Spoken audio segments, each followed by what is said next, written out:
금지 명령이 나오지 않더라도 빨리 관련 어떤 소명 자료나 보정 명령에 잘 응해서 나오잖아요. 나오는 순간 여러분들 금지 명령의 효력이 발동이 됩니다.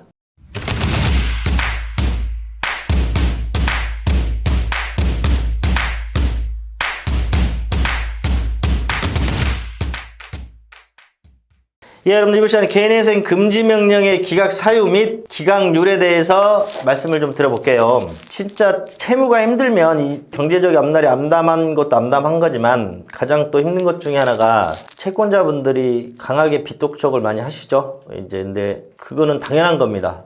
돈을 빌려주신 분들이 이제 돈을 못 받고 연체가 되기 시작하면 당연히 돈 갚으라고 하는 채권 추심행위를 하는 건 너무나 당연해요. 하지만 채무자 입장에서 보면 너무나 힘들어요. 그게 한 군데에도 막 하루에 몇 번씩 연락 오고 막 집에 막 날라오고 이러면 여러 채권자들이 발생하게 되면 정말 힘들죠. 그래서 금지명령이 어떻게 보면은 신청 채무자들이 가장 먼저 기다리는 게 금지명령입니다. 빨리 나오기를. 그런데 금지명령이 무조건 다 받아주냐, 어떤 기준으로 해서 금지명령이 받아주고 안 받아주냐에 대해서 제가 오늘 좀 설명드리려 나왔거든요. 자, 서울회생법원입니다. 서울회생법원 실무준칙 기준이 있어요. 서울회생법원 실무준칙 403호가 나와 있거든요. 뭐 금지명령 등의 발령, 뭐 목적, 뭐 채무자의 신속한 구제와 채권자와 채무자 사이의 이익균형 도모를 목적으로 한다, 이렇게 나와 있고요.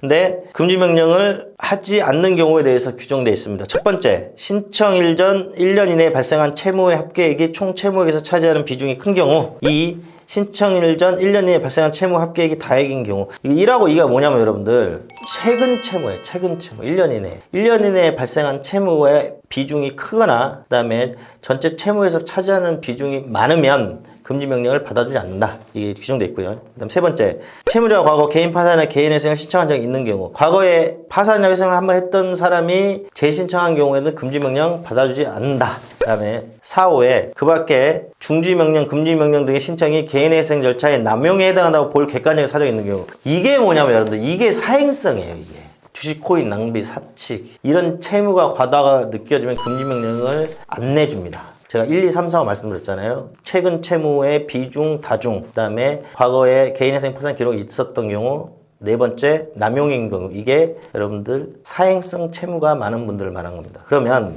얼마나 기각되고 받아주냐? 그는 구체적인 데이터를 아직 못 찾아봤어요, 제가. 하지만 실무적으로 해보면 회생법원들은 금지명령을 다 받아줍니다. 거의 다 받아줘요. 거의 다. 그런데 지방법원들은 아직도 사행성 채무들이 보이면 금지명령을 받아주지 않습니다. 금지명령을 받아주지 않아요. 그러면 내가 만약에 금지명령 기각되면 어떻게 됩니까? 하면 너무 걱정하지 마실 게, 내가 저번 영상에서 말씀드렸는데 개인회생 신청서가 들어갈 때 금지명령 신청서도 들어갑니다. 그래서 금지명령이 나오면 채권자들한테 채권 추심 행위를 안 받기 때문에 좋죠. 근데 나오지 않더라도 개인회생 신청과 동시에 사건 번호가 나오거든요. 사건 번호 2024 뭐 계획 1빵빵빵빵빵, 이거를 채권자들한테 이게 알려주면 채권자들이 채권 추심행위를 거의 하지 않습니다. 네, 저번 영상에도 말씀드렸는데 왜 그러냐면 아무리 채권 추심을 해봐도 회생법원에서 결정한 채무자 한 달에 내는 변제 금액에서 채권자들이 받을 수 있는 금액은 그 금액대로, 여러분들 그 금액대로 가지, 채권자들이 아무리 채권 추심해도 그게 변동되지 않아요. 그러니까